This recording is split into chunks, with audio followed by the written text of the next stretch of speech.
Deus diante de vós com milagres, prodígios e sinais, os quais o próprio Deus realizou por intermédio dele entre vós, como vós mesmos sabeis.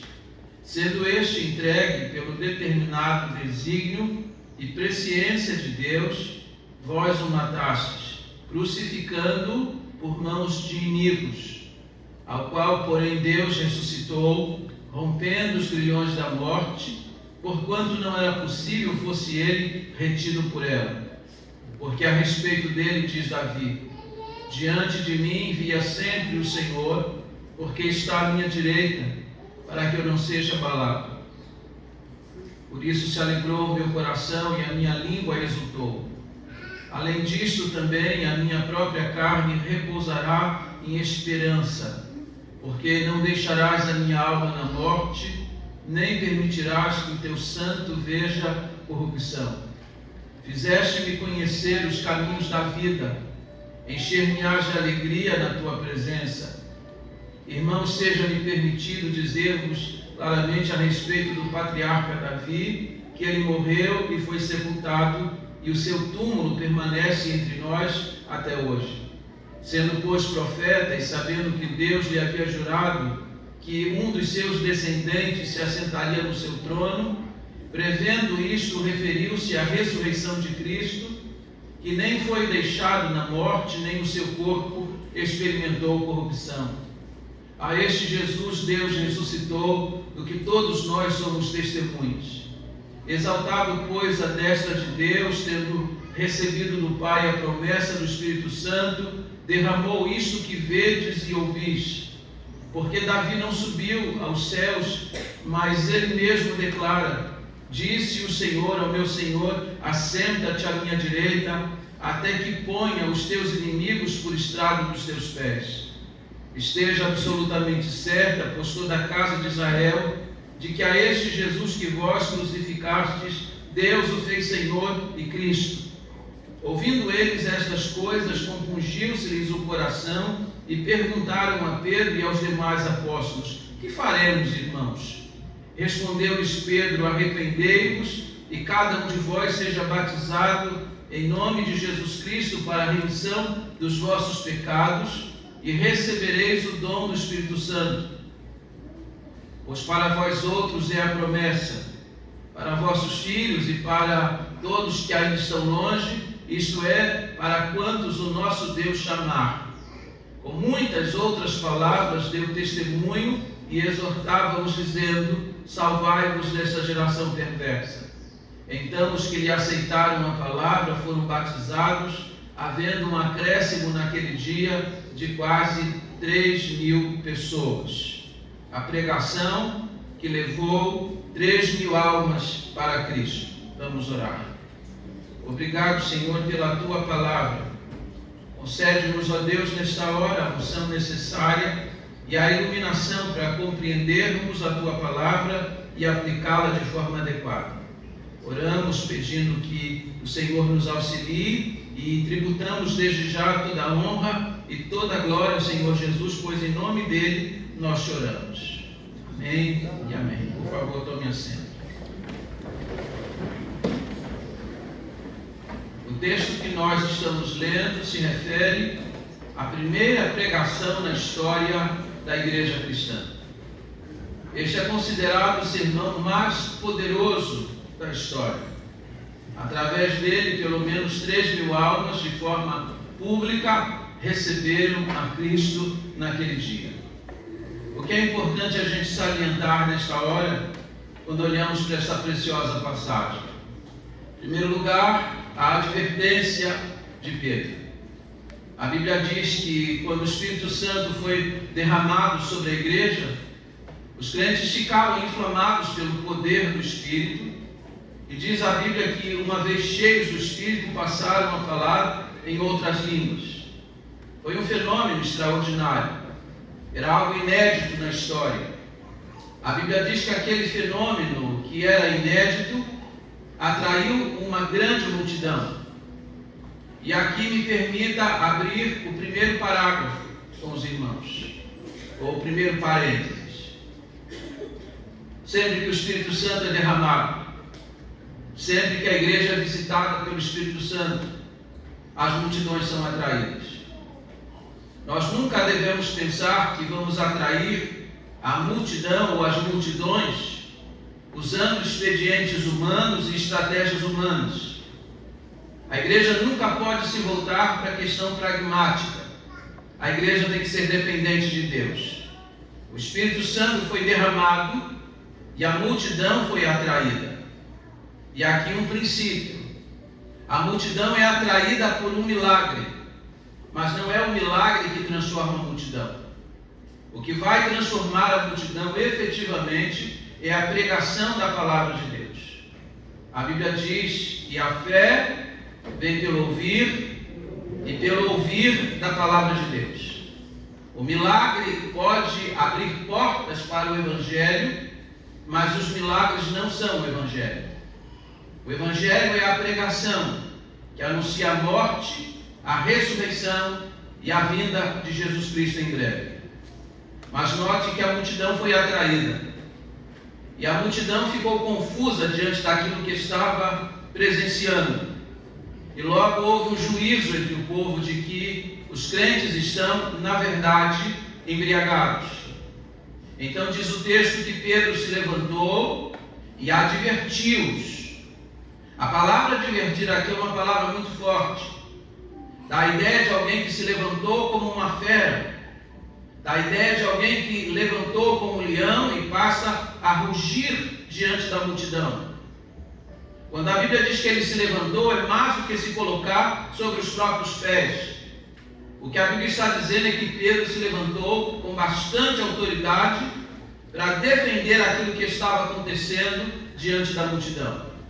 E ele está cheio da autoridade, porque a Bíblia diz que há pouco ele, como os demais crentes, havia ficado cheio do Espírito Santo. A segunda coisa importante é o esclarecimento que Pedro vai fazer à multidão. Como a multidão imagina que os crentes estão embriagados porque estão falando em outras línguas, está acontecendo algo inusitado naquela igreja, Pedro vai corrigi-los dizendo que o que está acontecendo ali é o cumprimento de uma promessa que Deus havia feito por intermédio do profeta Joel. Aqui um princípio para quem prega evangelho aqui e em outros lugares. Pedro se levantou naquele dia não apenas cheio da autoridade, mas Pedro se levantou empunhando a Bíblia diante da multidão. Pedro vai esclarecer a multidão abrindo as Escrituras, mostrando aquilo que a Bíblia já dizia a respeito daquele evento. A palavra de Deus, a pregação, ela tem que ser oriunda da palavra. Vez por outras alguém se apresenta e diz assim: pastor, Deus já me deu a mensagem, agora só me falta o texto. Eu digo, se o irmão não tem um texto, o irmão não tem a pregação. Porque a pregação sempre vai sempre fluir do texto das Escrituras Sagradas. Pedro está pregando o primeiro sermão da história da igreja e ele faz isso a partir de uma passagem das Escrituras.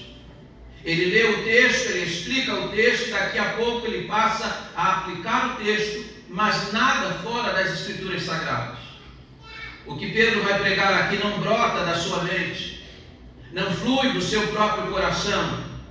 O que ele vai pregar à multidão é aquilo que está escrito na palavra. E observe que ele tem o cuidado de dizer que o que ele vai dizer agora foi dito por intermédio do profeta Joel, e quando ele diz que Joel falou isso, ele disse que quem falou na verdade foi o Senhor. Eu fico sublimado diante da autoridade dele, porque ele está pregando a palavra, consciente de que esta palavra não era de um homem, esta era a palavra de Deus. Pessoas me perguntam como que depois de 43 anos pregando, eu continuo mantendo o entusiasmo na hora que prego. O meu entusiasmo decorre deste fato.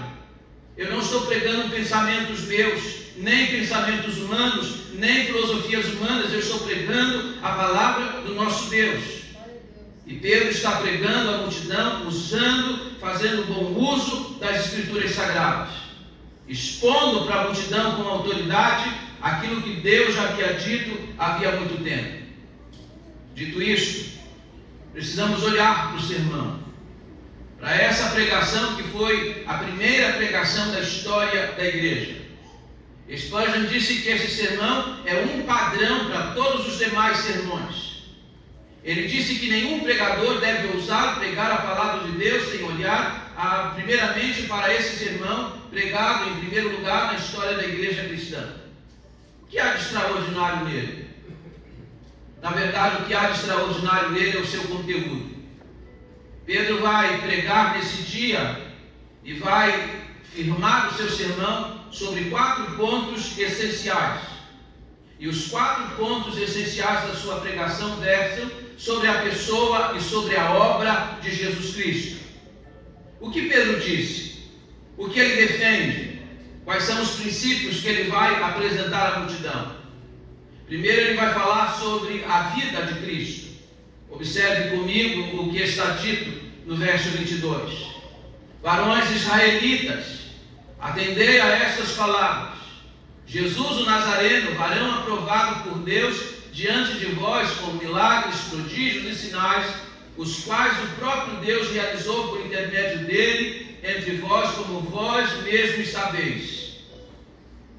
Pedro vai começar o seu sermão lembrando a vida extraordinária de Jesus, o modo como ele havia se conduzido. E note que Pedro procura despertar a consciência dos seus ouvintes. Ele disse: vocês sabem o modo como ele viveu, vocês sabem o tipo de vida que ele viveu, como que Deus o abençoou na sua vida e no seu ministério, as obras portentosas que ele realizou. E note que ele faz uma distinção aqui entre milagres, prodígios e sinais. Aparentemente essas 3 palavras se referem à mesma coisa, mas se Pedro as menciona, significa que ele está apontando para uma intensidade da obra que vai crescendo, a ponto de transformar a sua obra em um sinal daquilo que de fato ele era, o Filho de Deus. E é interessante que Pedro disse e chamou Jesus de Jesus o Nazareno. O nome de Jesus era um nome popular em Israel naqueles dias. Havia muitos Jesus registrados naqueles dias, mas ele faz questão de distinguir que ele fala de Jesus de Nazaré. Podia haver muitos Jesus, mas só havia um que tinha vindo de Nazaré. E aqui uma palavra para aqueles que se julgam desprezados, se julgam colocados de lado. É importante que você atente para o nome de Jesus. Ele é aquele que vem de Nazaré. Ele é aquele que vem de um lugar pequeno, desprezado, um lugar nenhum. É difícil para muita gente, olhando o mapa da Palestina, daqueles dias, discernir o lugar. Hoje é uma pequena vila, eu tive a oportunidade de passar por lá. Ainda hoje não é muito expressivo, mas era muito menos expressivo nos dias de Jesus. Jesus vem de um lugar desprezado. Jesus vem de um lugar que era alvo de preconceitos. Quando foi anunciado a Natanael que Jesus estava vindo de Nazaré, ele disse: mas de Nazaré pode vir alguma coisa boa. Por que será que Deus colocou Jesus naquele palco e não em um outro palco um pouco mais destacado? Para lembrar a todos nós que Ele se identifica conosco. Ele se identifica conosco nas nossas pequenez, na nossa pequenez, nas nossas dificuldades, até no fato de sermos desprezados muitas vezes. E se alguém está aqui dizendo assim: pastor, o senhor não sabe como eu sou desprezado? O profeta Isaías disse que não houve alguém mais desprezado do que ele. Ele se identifica conosco de forma plena. Mas Pedro salienta a sua vida e a sua obra. Em segundo lugar, o apóstolo Pedro vai enfatizar a morte de Jesus, verso 23. sendo este entregue pelo determinado desígnio e presciência de Deus, vós o matastes, crucificando-o por mãos de iníquos. Há duas coisas que Pedro vai unir na sua fala nesta hora. Dois conceitos importantes dentro da teologia: soberania divina, responsabilidade humana. Soberania divina, responsabilidade humana. Jesus foi entregue pelo desígnio e presciência de Deus. A morte de Jesus não foi um acidente, não foi um plano de última hora, não foi algo que os homens engendraram. Jesus não foi morto na cruz porque Judas o vendeu, porque Pedro o negou, ou porque as autoridades religiosas e políticas se mancomunaram. Jesus foi entregue na cruz porque esse foi o desígnio de Deus desde a eternidade. Apocalipse 13, versículo 8, a Bíblia diz que ele é o Cordeiro que foi morto antes da fundação do mundo. Deus sabia que você e eu, e que a raça humana ia cair no pecado. Deus, então, antes de criar o mundo, estabeleceu um plano vitorioso que nós chamamos o plano da redenção, o plano da salvação. Deus reuniu o conselho da Trindade, Deus Pai, Deus Filho, Deus Espírito Santo, e disse: nós vamos criar o mundo, vamos criar o homem, mas este homem vai pecar, e nós precisaremos trazê-lo de volta, e o método será este: um de nós precisará morrer. E Jesus então se apresenta no conselho da Trindade voluntariamente, dizendo: eu estou pronto a morrer por eles. Ele é o Cordeiro que foi morto antes da fundação do mundo. Ele foi morto segundo o preceito, segundo o desígnio do Pai Celestial. Essa era a vontade de Deus. Mas isso não elimina a responsabilidade humana. Pedro vai acusar a nação de Israel de tê-lo matado. Pedro vai acusar aqueles que ousaram colocar os pregos em suas mãos e em seus pés, que colocaram a coroa sobre ele e disse: vós o matastes. Vocês são culpados pelo que fizeram. Embora essa fosse a vontade de Deus, Deus não determinou que qualquer pessoa aqui fizesse isso. E quem o fez será responsável diante do Senhor. Porque vocês acham que na vinda de Jesus, a Bíblia diz que até aqueles que o traspassaram o verão, porque será imputado a eles o seu pecado, a sua injustiça. Ele foi morto pelas mãos de iníquos. Em terceiro lugar, o apóstolo Pedro vai enfatizar a ressurreição de Jesus, verso 24, ao qual, porém, Deus ressuscitou, rompendo os grilhões da morte, porquanto não era possível fosse ele retido por ela. Vós o matastes, mas Deus o ressuscitou. Essa é uma expressão bonita. Essa adversativa mais, ela é importante. Dr. Martin Lloyd-Jones disse que nós devemos louvar a Deus pelos diversos mais que existe na Bíblia. E aqui nós temos um: vós o matastes, mas Deus o ressuscitou. Nós não estamos aqui esta manhã adorando o Cristo que esteve morto, ou o Cristo que estava vivo e agora está morto. Nós estamos aqui esta manhã adorando o Cristo que esteve morto e agora está vivo. E é importante lembrar a vocês que nós dependemos tanto da morte quanto da ressurreição de Jesus Cristo.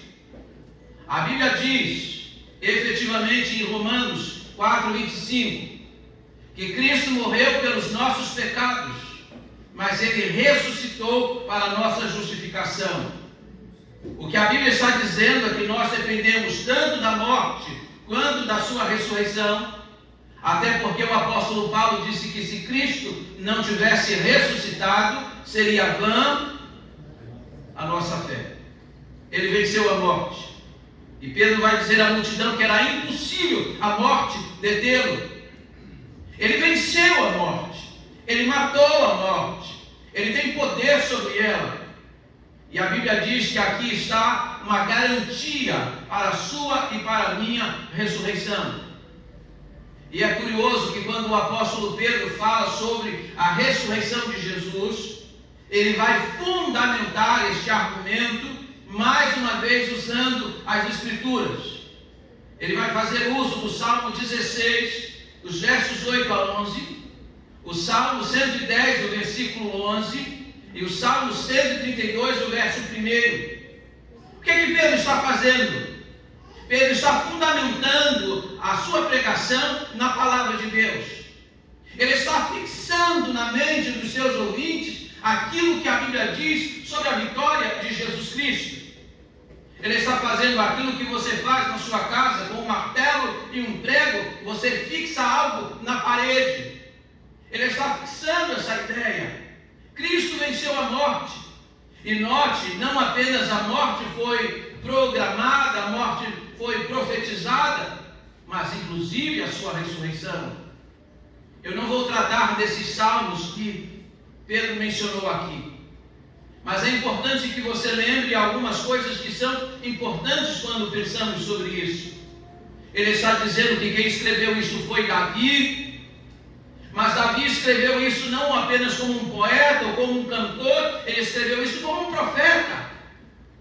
Ele anteveu aquele dia em que viria um dos seus descendentes, que se assentaria no trono e que venceria a morte.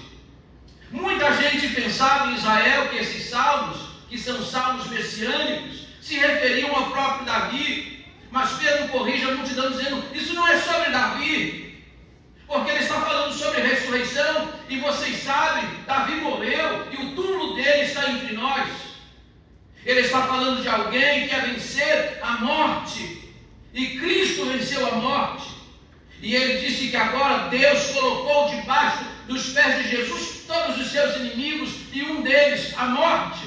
A morte já foi vencida. A morte está debaixo dos pés de Jesus Cristo, e quando a Bíblia diz que está debaixo dos pés, está debaixo da autoridade dele. Sempre que for pregar a palavra de Deus, é um subsídio. Se você não tem palavra de Deus, você não tem nada para pregar à multidão. Ele está fazendo uso da palavra. Está dizendo que o nosso irmão Davi falou como um profeta. Lembra que a sepultura dele está lá, diante dos olhos de todos. Quando eu fui a Israel, eu visitei a tumba do rei Davi. É algo extraordinário você fazer isso lá no Monte Sião. Junto do cenáculo está aquele que é o túmulo de Davi, sendo visitado 24 horas por dia, dia e noite. Tem gente do lado daquele túmulo. Mas os restos de Davi estão lá. Mas eu também fui a Israel e visitei o túmulo de Jesus, e no túmulo de Jesus não existe nada a não ser uma placa, porque Jesus venceu a morte. Quarto lugar, depois de falar sobre a vida, a morte e a ressurreição de Jesus, o apóstolo Pedro vai falar sobre a sua exaltação. Verso 36. Esteja absolutamente certo, pois, toda a casa de Israel, de que a este Jesus que vós crucificastes, Deus o fez Senhor e Cristo. Vocês o mataram, vocês o humilharam, mas Deus o exaltou. Vocês o trataram como um homem comum, vocês o trataram como um criminoso, mas Deus o fez Senhor e Cristo. Ele é o Senhor da história, Ele é o Senhor exaltado, Ele é aquele de quem Davi falou, senta-te à minha direita. Só quem se assentava à direita do rei tinha autoridade, e Jesus foi assentado à destra do Pai, ele possui toda a autoridade. O que Pedro está enfatizando é que Jesus agora está em posição de glória, ele está sendo exaltado. E aqui uma palavra para os meus irmãos, no meio das nossas lutas, no meio das nossas dificuldades, no meio das nossas provações, e você muitas vezes se pergunta por que está passando por isso e por aquilo outro, esquecido de que o caminho da exaltação de Jesus passou necessariamente pelo caminho do sofrimento. Antes de receber uma coroa de glória, ele recebeu uma coroa de espinhos. Antes de receber a exaltação nos páramos celestiais, ele foi humilhado na terra. Esse caminho é invariável. Você não vai chegar na glória experimentando apenas delícias. Um dos pecados da igreja contemporânea é que a igreja contemporânea é triunfalista. Ela anuncia o evangelho sem sofrimento. Ela anuncia o evangelho onde você caminha por caminhos aveludados. Mas o caminho do evangelho nunca foi este. O caminho do evangelho é escarpado. A Bíblia diz que o evangelho é um caminho cheio de lutas. O próprio Jesus Cristo passou por ele. Ele foi humilhado para que depois fosse exaltado. Então, quando você passar pelo sofrimento, e sobretudo pelo sofrimento em função do evangelho, se alegre nisso, porque isso faz parte da caminhada de um crente. Logo, logo estaremos na glória, e todo o sofrimento de aqui será nada comparado à glória que havemos de receber. Depois de enfatizar esses 4 pontos da vida de Jesus, Pedro vai concluir o sermão. E aqui nós precisamos fazer uma pergunta: qual foi o resultado desse sermão? O que este sermão produziu? Porque se este foi o maior sermão da história, se esse é considerado o mais poderoso sermão da história, que resultados ele produziu? O que nós precisamos olhar aqui? Em primeiro lugar, projeta para mim. Os ouvintes foram o quê? Foram o quê? Compungidos. Diz o verso 37. Ouvindo eles estas coisas, compungiu-se-lhes o coração. O que significa compungir? Compungir significa que eles foram feridos na alma. Que a palavra de Deus atingiu o âmago do coração deles. Quando a Bíblia diz que eles foram compungidos, diz que eles entraram em profunda agonia diante daquilo que eles estavam ouvindo. E aqui olha para mim, por favor. Pedro era um pregador muito sério. Tão sério quanto o infarto do miocárdio. Pedro não estava diante da multidão para entreter a multidão. Pedro não estava diante da multidão, daquele auditório, para fazê-lo rir. Pedro estava diante daquela multidão para colocá-lo em agonia diante da palavra do Senhor. Hoje há muita gente que diz assim: eu gosto do pregador fulano de tal. Eu consigo rir do início ao final. Mas eu lhes garanto, à luz daquilo que disse Steven Lawson, o púlpito não é lugar para comediantes. Porque o céu e o inferno não são piadas. Pedro põe a multidão compungida diante da palavra. A multidão entra em profunda agonia diante daquilo que está ouvindo, a ponto de que o apelo não parte do pregador, o apelo parte da própria multidão. Eles se voltam para os apóstolos perguntando: e agora, o que faremos, irmãos? A palavra de Deus, ela é o quê? O que é a palavra de Deus? É poderosa. Ela compunge o coração, ela quebra o coração, ela quebra resistências, ela coloca o pecador em agonia. E é essa palavra que nós temos que continuar pregando, pregar o Evangelho, nunca desistir do Evangelho, porque Paulo disse que o Evangelho é o poder de Deus.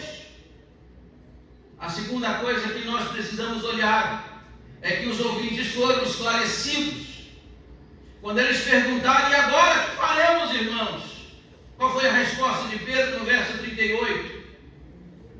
Respondeu-lhes Pedro: arrependei-vos. A primeira palavra pregada e o cerne desse sermão é o arrependimento. Vocês são culpados, vocês são pecadores e vocês precisam se arrepender. A mensagem do arrependimento hoje praticamente foi banida dos nossos púlpitos. Aliás, eu tenho insistido aqui com vocês que o nosso método de evangelização, ele é furado muitas vezes. Porque você chega diante de um pecador e diz assim para ele: você sabia que Deus tem um plano maravilhoso para a sua vida? Você pega as bênçãos e omite o pecado dele. Você fala sobre as virtudes do céu, mas esconde a iniquidade deles. Pedro, antes de falar sobre salvação, ele falou sobre culpa. Antes de falar sobre as benesses do céu, ele falou sobre a perdição deles. Antes de apontar as coisas maravilhosas que vamos receber de Deus, ele disse: vocês são pecadores e vocês precisam se arrepender. Mas eu sei, e vocês sabem também, que esse tipo de pregação não é popular nos nossos dias. Nas igrejas não se querem mais, os pastores não querem mais pregar sobre arrependimento. E aqui, observe o que eu vou falar. Pedro está pregando arrependimento para uma multidão de religiosos. Eles estão em Jerusalém fazendo o quê? Eles estão em Jerusalém participando de uma festa religiosa, a festa do Pentecostes. Ele está pregando para gente que tem religião, para gente que viaja para participar de uma festa religiosa, mas essa gente é pecadora e precisa se arrepender. Uma das coisas mais contundentes que eu posso dizer a vocês hoje, que a pregação mais urgente dentro da igreja, e eu não estou falando lá fora não, eu estou falando aqui dentro, é falar de arrependimento dentro da igreja, porque tem muita gente envolvida com pecado, tem muita gente agarrada com pecado, e a menos que se arrependa, e entendam isso, ninguém vai entrar no céu sem se arrepender. A mensagem apostólica e que nunca vai mudar é essa: não há no céu gente que não seja perdoada pelo Senhor e que antes tenha se arrependido das suas faltas. Arrependei-vos e cada um de vós seja batizado em nome de Jesus. Antes do batismo vem o quê? Tem gente que já vem aqui e diz assim: eu estou pensando em batizar, mas você já se arrependeu? Você já creu em Jesus Cristo? Porque há uma condição essencial para isso. E aqui me permita só voltar um pouquinho na minha fala sobre a ressurreição. Pedro disse que uma das bênçãos decorrentes da ressurreição de Jesus é que Ele derramou sobre nós o Espírito Santo. Quem derramou o Espírito Santo sobre a igreja foi Jesus Cristo, e Ele fez isso porque Ele venceu a morte. O Pai deu a Ele esse privilégio. Terceira coisa que eu preciso enfatizar com os irmãos no término desse sermão é que os ouvintes foram exortados. Veja o que está no verso 40. Com muitas outras palavras, deu testemunho e exortava-os, dizendo: salvai-vos desta geração perversa. Com muitas outras palavras. Isso significa que esse sermão não parou por aqui. Isso significa que naquele dia Pedro foi colocando o dedo na ferida e foi fazendo doer a machucadura deles. Pedro está apontando pecados e levando a multidão a aproximar-se do Senhor. Porque exortar é chamar para perto. Mas sabe como que você é chamado para perto do Senhor? Na medida em que você reconhece a sua falta, na medida em que você é confrontado pelas iniquidades do seu coração. Quando você reconhece o quão pecador você é, aí você está pronto para se aproximar do Senhor. Não foi assim com Isaías lá no templo? Foi lá orar. Foi lá orar. Aí Deus se apresentou.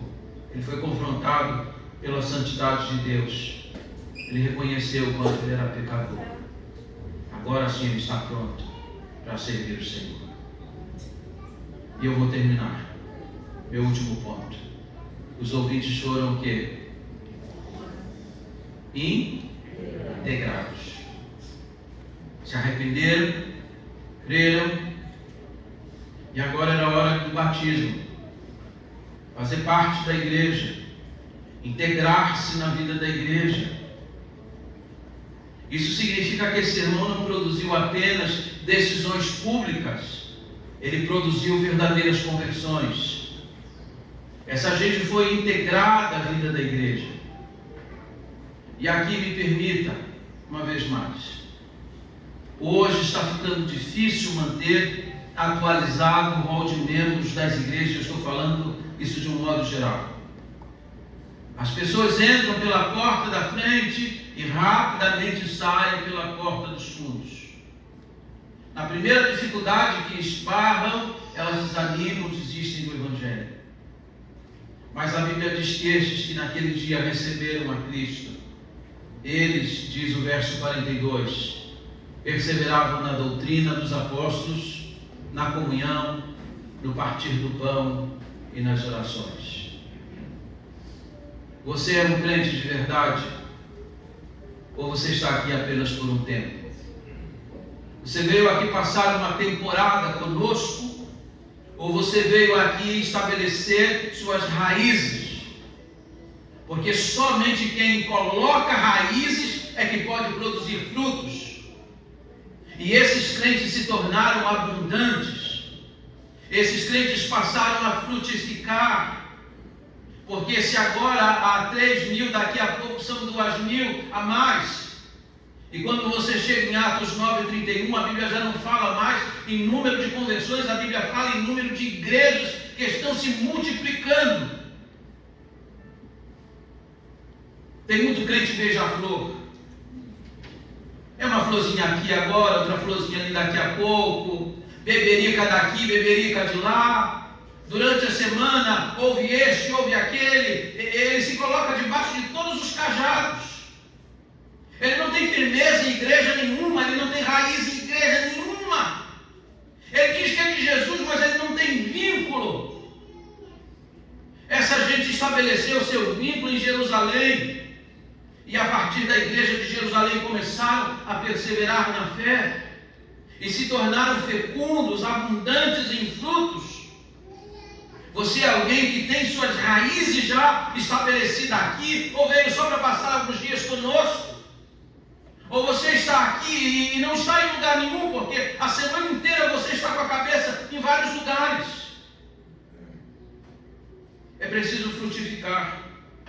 E a frutificação depende disso, dessa perseverança. Ficar no lugar, investir no lugar. Eu só mudei de igreja por questão de ministério, mas enquanto eu pude, eu permaneci sempre no mesmo lugar, para poder produzir frutos. Vamos ficar em pé todos nós.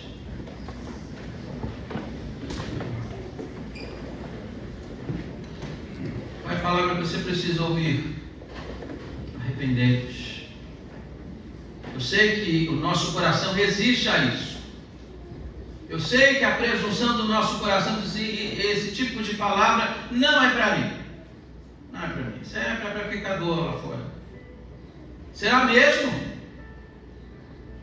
Será mesmo? Será que você não tem do que se arrepender? Suas palavras, seus pensamentos, onde anda a sua cabeça ultimamente? As fontes de onde você tira aquilo que está orbitando na sua mente durante a semana. Você é capaz de ficar horas e horas assistindo maratonas e maratonas e não é capaz de passar 15, 20 minutos com a palavra de Deus. Você não tem paciência para ler a palavra de Deus. Você não tem do que se arrepender. Arrependei-vos. Vamos orar nessa hora. Ó Deus, faze aquilo que eu não posso fazer. Que Teu Espírito Santo trabalhe no nosso coração. Que Teu Espírito Santo compunja o nosso coração. Traga agonia ao nosso coração. Para que reconheçamos o quão distantes nós estamos do padrão. Ajuda-nos, ó Deus, a fazer o caminho de volta. O caminho da santidade. O caminho do arrependimento, o caminho de uma comunhão plena, perene com o Senhor.